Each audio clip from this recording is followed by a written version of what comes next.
My daughter had killed me, and my sister-in-law had stolen all my money. Only then did I realize that my sister-in-law had swapped my baby years ago. My biological daughter had been killed by her a long time ago, and even my husband's death was her doing. Floating above, I let out a bitter laugh, lamenting my pitiful life. When I opened my eyes again, I was reborn. Reborn on the very day my daughter falsely accused her teacher of assault. At school, Luna led me to point out the teacher she had accused of assaulting her in my previous life. Hearing her claim of assault, I stormed to the school like a madwoman, even calling the police. When the police arrived, Luna, fearing exposure, began to backtrack. "Mom, maybe Mr. Clark didn't do anything too bad. I might have remembered it wrong. I thought he was just scaring me."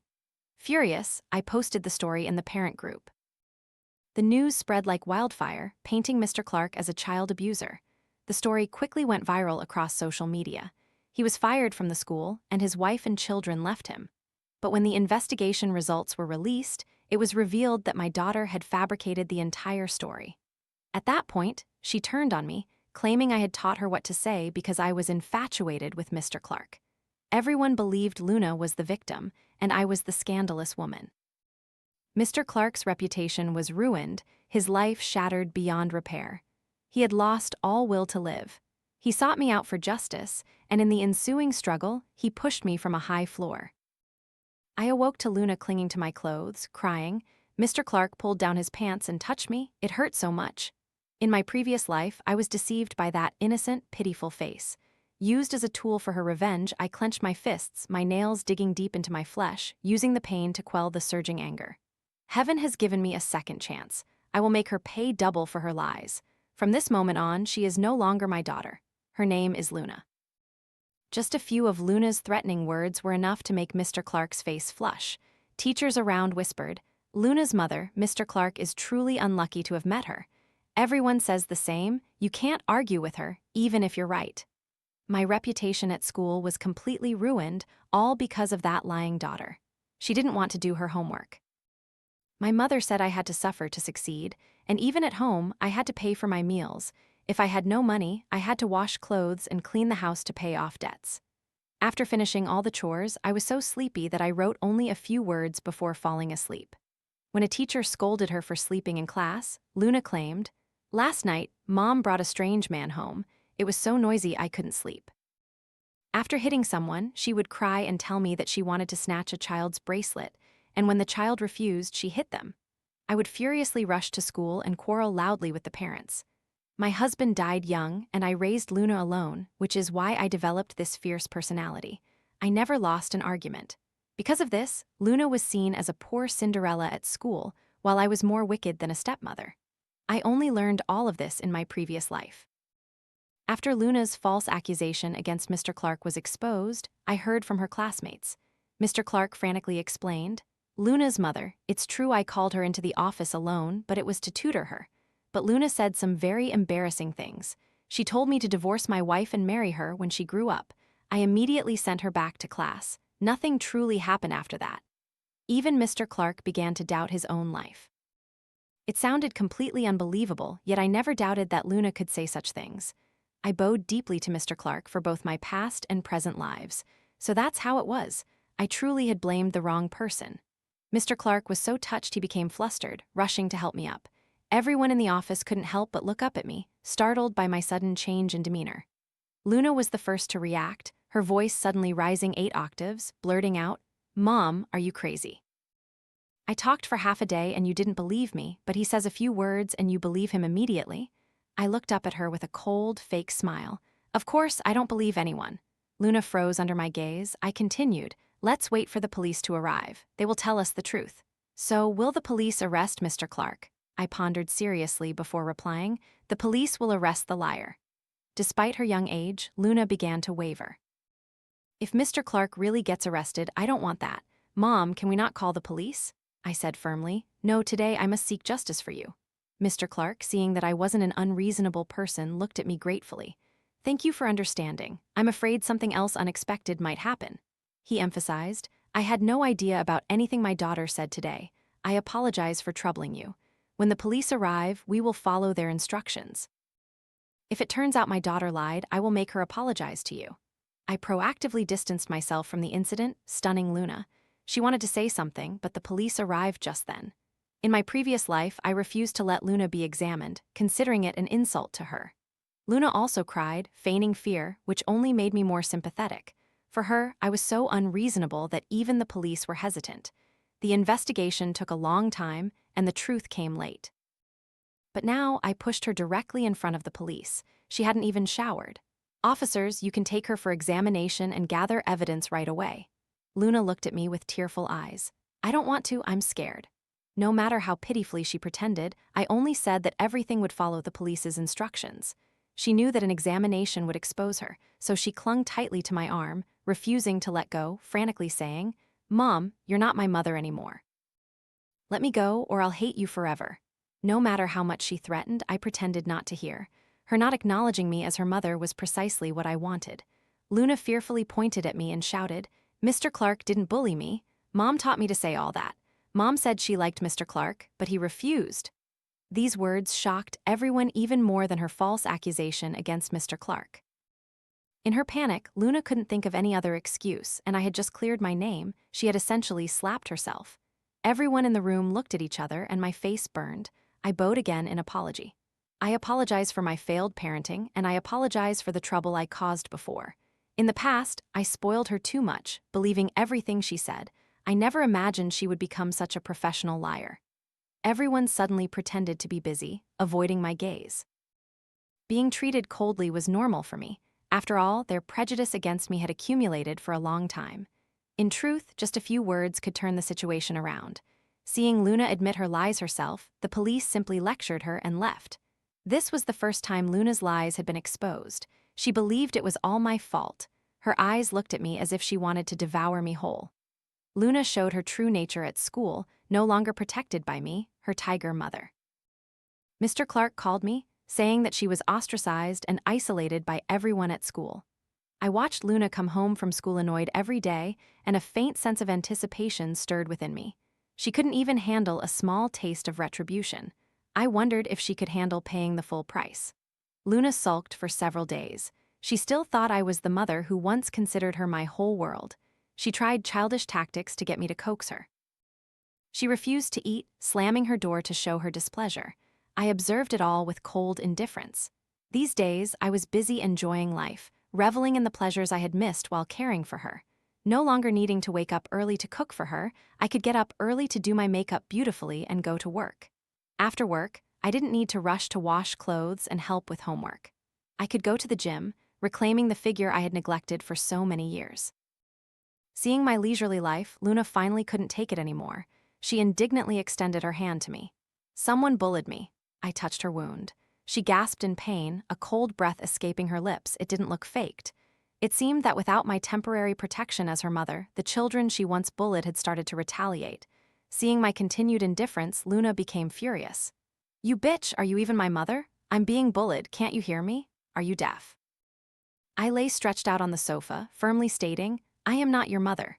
Luna immediately ran to her room. Slam, she shut the door with a loud bang. I faintly heard her making a phone call, but her emotions were too agitated, so I couldn't clearly hear what she was saying. But it was no different from what I had predicted. The next day, my sister-in-law, Ivy, showed up at the house. Ivy had always been very close to my family. Especially after my husband's accident, she had become even more attentive to Luna and me. I used to be incredibly grateful to her. Even in my previous life, right before I died, I still felt that way. I fell from a high floor, fortunately landing on a garbage truck, so I was severely injured but didn't die immediately. Someone called 911 and took me to the hospital, and Ivy was the first to arrive. At that time, I was incredibly disappointed in Luna, but my maternal instinct still worried about her future. In my dying moments, I asked Ivy to take care of her. "Please take care of her." When I gave her my bank card password, Ivy's pained, distressed face suddenly vanished like smoke, replaced by an ill-concealed smile. She said, "Your daughter, of course, I'll take good care of her." I couldn't speak. I could only ask with my eyes, "Where is my daughter?" She coldly replied, "Dead, died when she was 3. Don't worry, you and your sister will be reunited soon." Ivy had an illegitimate child, raising her alone, but the baby was born weak and sickly. She died before she was 3. Her child was born around the same time as Luna, and both were born in the same hospital. In that moment, everything clicked. My biological daughter was not only swapped but also killed by her. The fury and indignation in my heart threatened to tear me apart. Hatred surged, enveloping my entire mind, wanting to tear her into 1,000 pieces. But in the end, I could only despairingly close my eyes. Fortunately, heaven had pity on me and gave me a second chance at life. When I regained my composure, Ivy was still blabbering, lecturing me. Children lie just because they want more attention from their mother. How could you go to school and embarrass her like that? She tearfully hugged Luna tightly.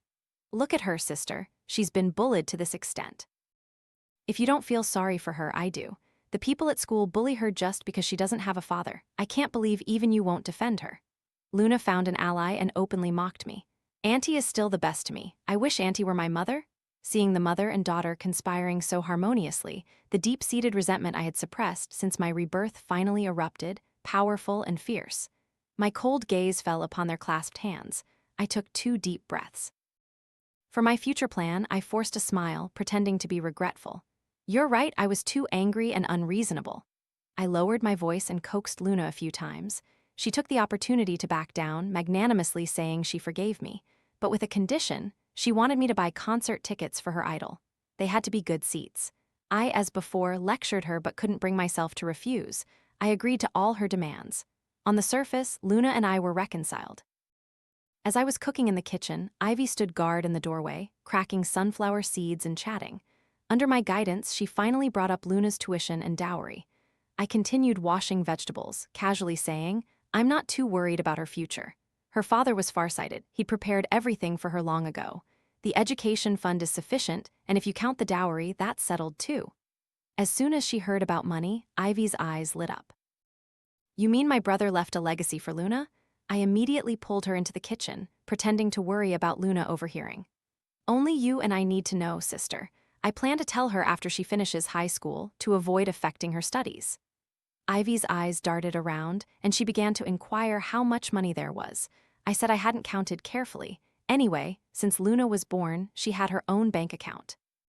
Besides gift money, money was deposited into the education fund every month. There was also the accident insurance money left by her brother, which I had put into that account too. The accident insurance was something Ivy didn't know about. Her eyes shone brightly when she heard it, knowing that only Luna had the right to use that money. She became dazed and dreamy. I had to call her several times to pull her back to reality. I knew she was being greedy, but it was exactly what I wanted. Luna was my biological daughter. And this wicked person, if not for going to donate blood and accidentally discovering that both Luna and I had the rare panda blood type, then suspecting something and getting a DNA test, I would have been deceived my entire life, living in solitude. Less than a week after I mentioned the compensation money, my sister-in-law, Ivy, stormed my house, refusing to come inside and standing right at the door, deliberately attracting the neighbors' attention, trying to use public opinion to pressure me. I could only pretend to be completely ignorant. I recoiled a few steps in panic, leaning against the wall to steady myself. You, what did you say? Ivy threw the DNA test results directly at my face, severing our relationship completely, turning hostile without hesitation. Still pretending? See for yourself. I merely glanced at it, understanding everything clearly in my heart, but my face was still contorted in a deep frown, feigning disbelief. No, it can't be, it can't be. I grabbed Ivy's hand. Listen to me, I truly didn't know. Ivy immediately retaliated, confidently stating her case, leaving me unable to argue. If not you, then who? Me? Would I abandon such an intelligent and beautiful child to raise a weak and sickly one? The fire of hatred in me concentrated at my fingertips. I crumpled the test results into a ball. Luna was intelligent and beautiful because of my dedicated upbringing. My biological daughter was weak and sickly due to Ivy's abuse. My biological daughter drowned on her 3rd birthday. After my rebirth, I investigated and learned that my sister-in-law often forced the child to wash clothes and cook, and if she didn't do well, she was beaten. I heard that on the day she died, it was because she spilled water while washing clothes. Ivy, angry that she almost slipped, threw the child into a tub of water and covered it, punishing her by not letting her out. When others found her, the child was already stiff in the tub. She was only 3 years old. Thinking of this, my blood boiled. I wished I could drag Ivy to justice immediately, but now was not the time. Seeing my expression, Ivy thought I couldn't accept the truth that I was in extreme pain. Luna let go of my hand without hesitation. Of course I'll go with Auntie. I won't follow a fake mother. No wonder you always hated me. It turns out you're not my real mother at all. You're so cruel, separating me from my real mother for so many years. The two liars, mother and daughter, stood leaning against each other, ready to confront me. Passers-by started pointing and whispering. I didn't respond. Luna thought I couldn't bear to let her go, so she continued, "If you give me a little more money for my education now, when you're old, I might consider taking care of you." I scoffed. "I'd rather die than wait for you to take care of me when I'm old." Ivy quickly pulled Luna back. "Don't worry about money. Even if I have to sell everything the house, the pots and pans, I'll make sure you finish university." The neighbors, not understanding the situation, began to turn their accusations on me. "I told you this family argues every day, so it turns out she's not the biological mother. You can tell at a glance they're not related." Ivy's eyes showed a flicker of guilt, afraid I would expose her. A child with such a malicious heart like Luna, I hope she leaves as soon as possible. Seeing Ivy willingly fall into my trap, my heart swelled with glee. I almost laughed out loud. I tried to look dazed. Ivy thought I was regretting it and pulled my hand, intending to go to the civil affairs office to complete the procedures. "Since it's come to this, talking won't help. Let's go and finalize the custody transfer."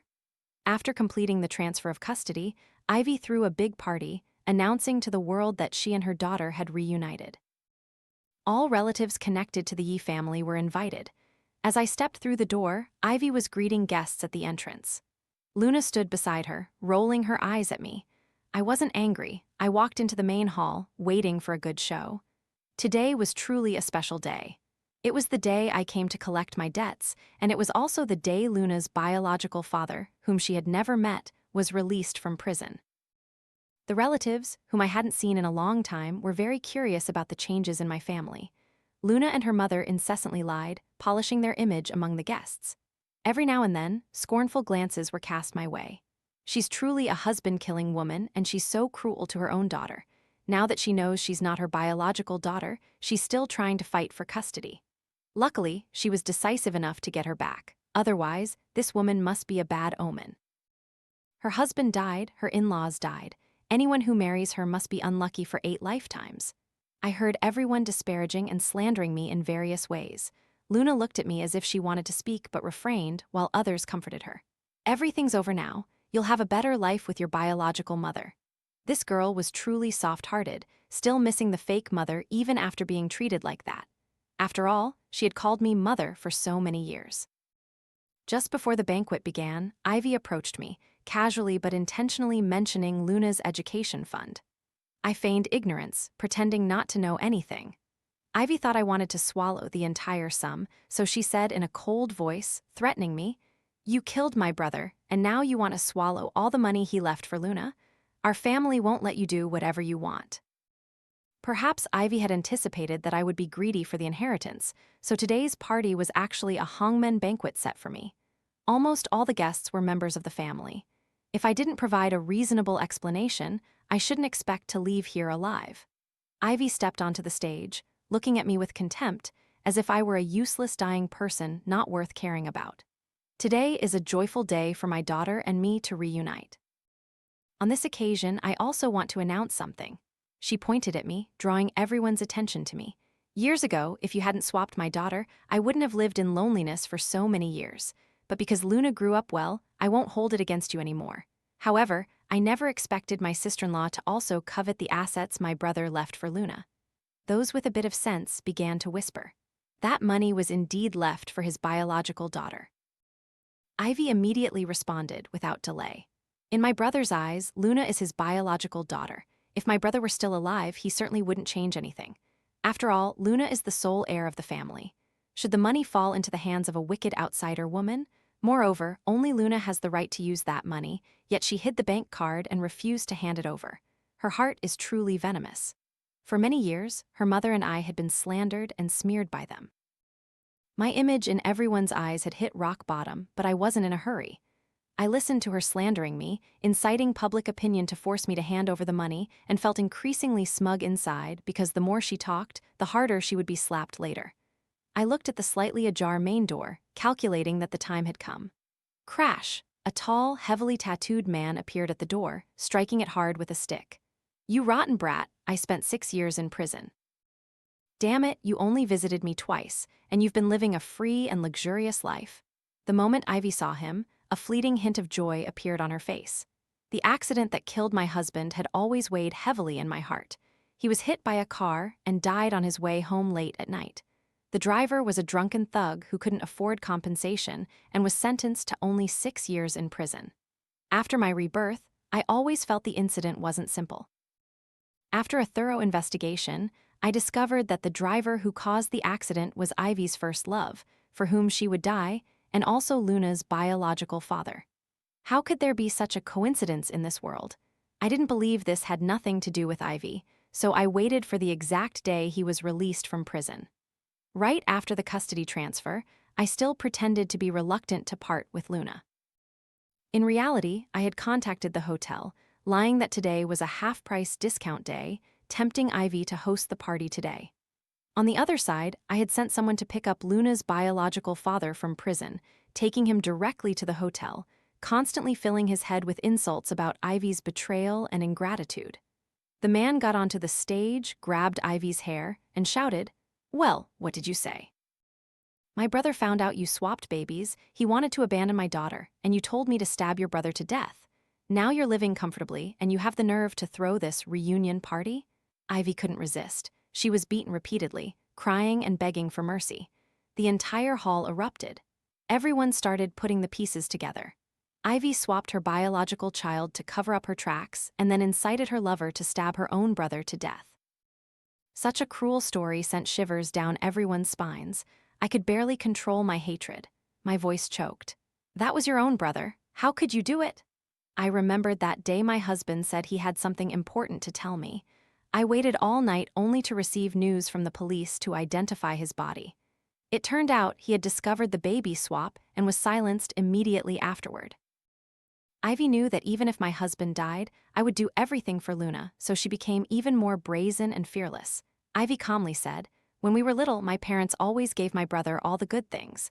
I always had to do hard chores, while he only knew how to enjoy himself. He raised my child for a few years and dared to report me to the police. Serves him right?"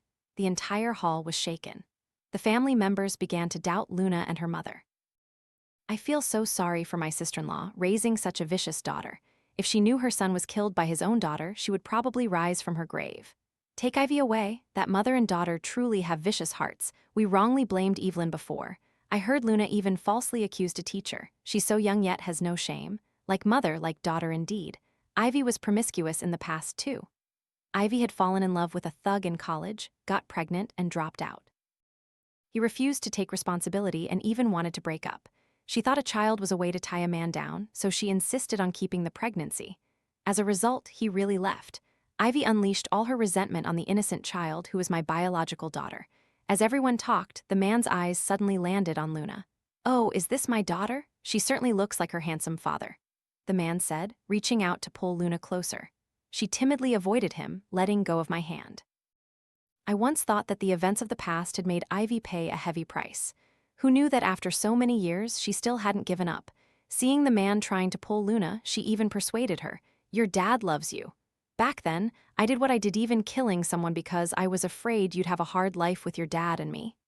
That someone was her own brother, my husband.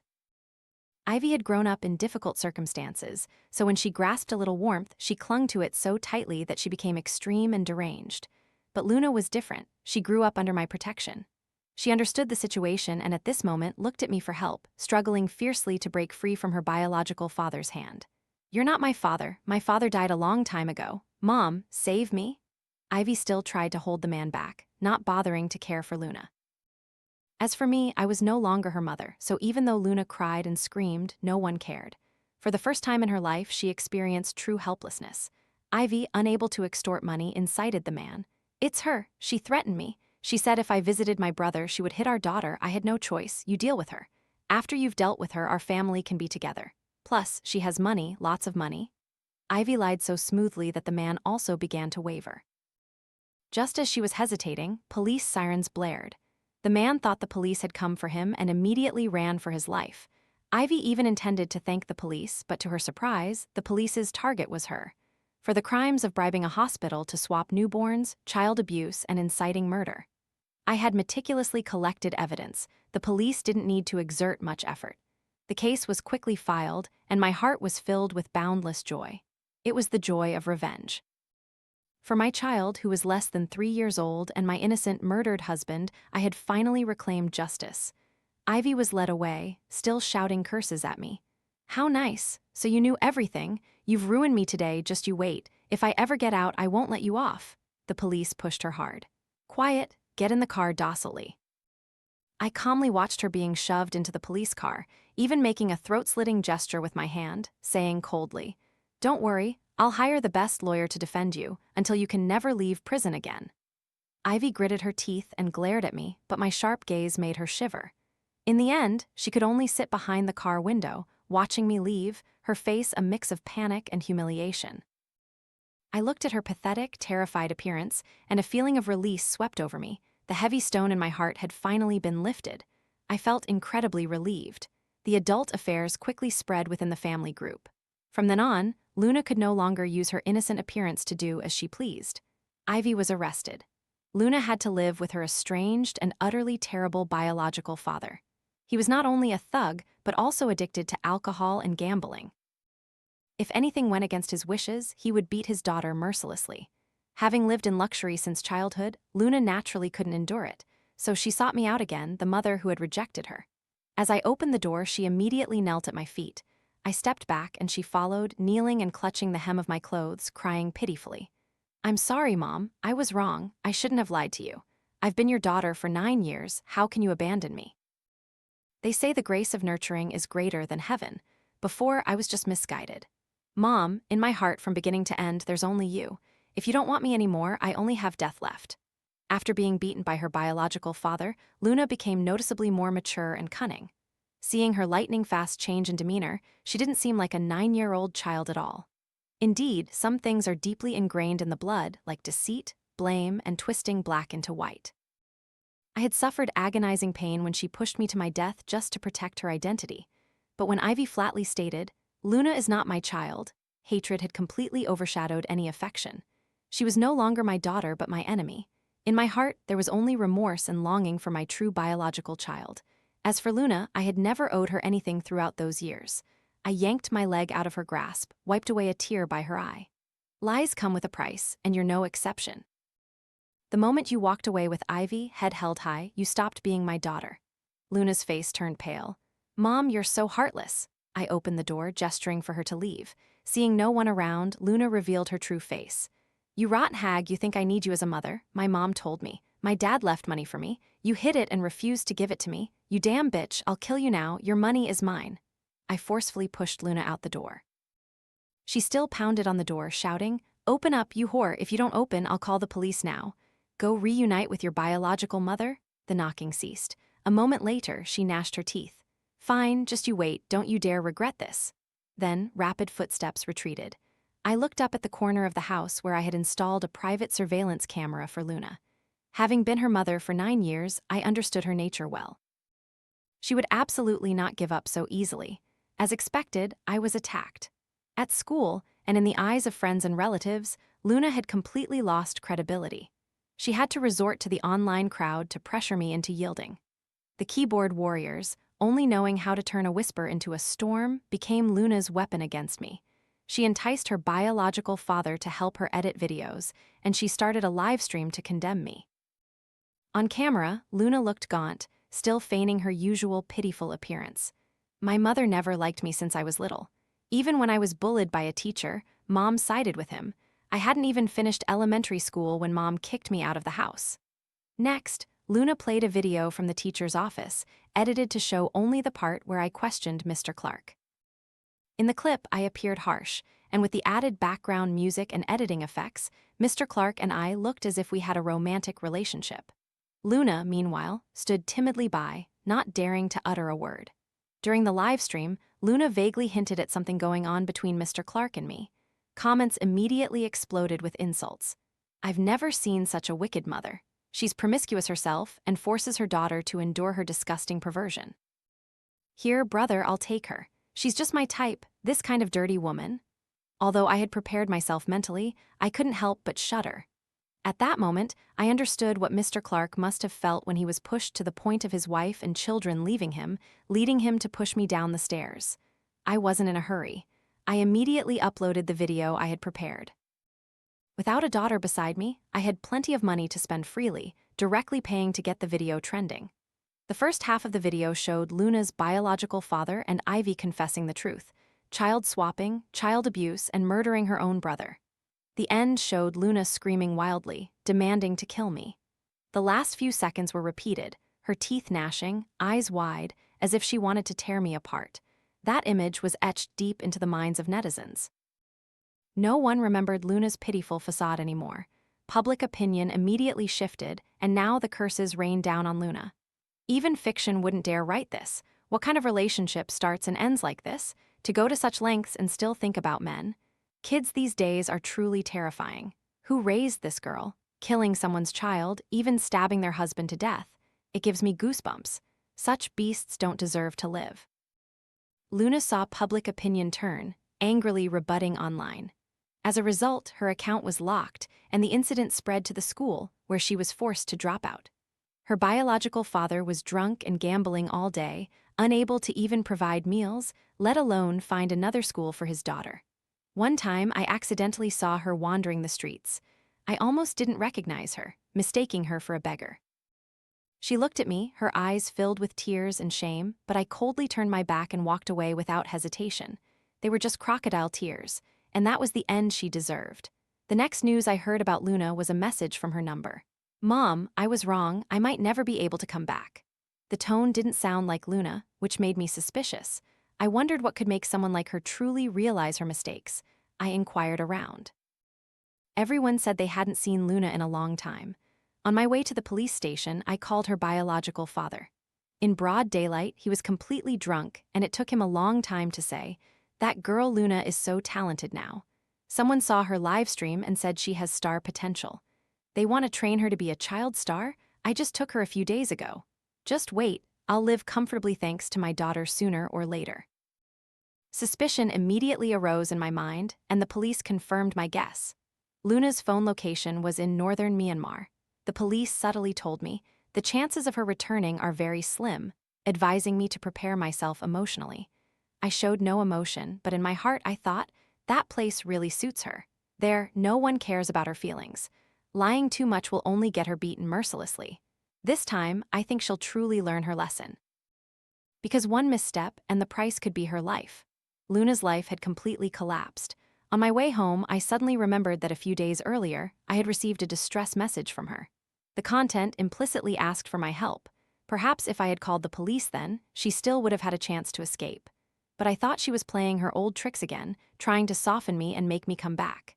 And this time, she was telling the truth, but no one dared to believe her anymore. She was like the shepherd boy in the story of the boy who cried wolf. She had lied too many times, and when she was truly in danger, no one came to her rescue. Lies can help you achieve everything for a moment, but then all the help from those lies will turn and betray you. In the end, you will still have to pay the price. And that price could be your entire life. Music.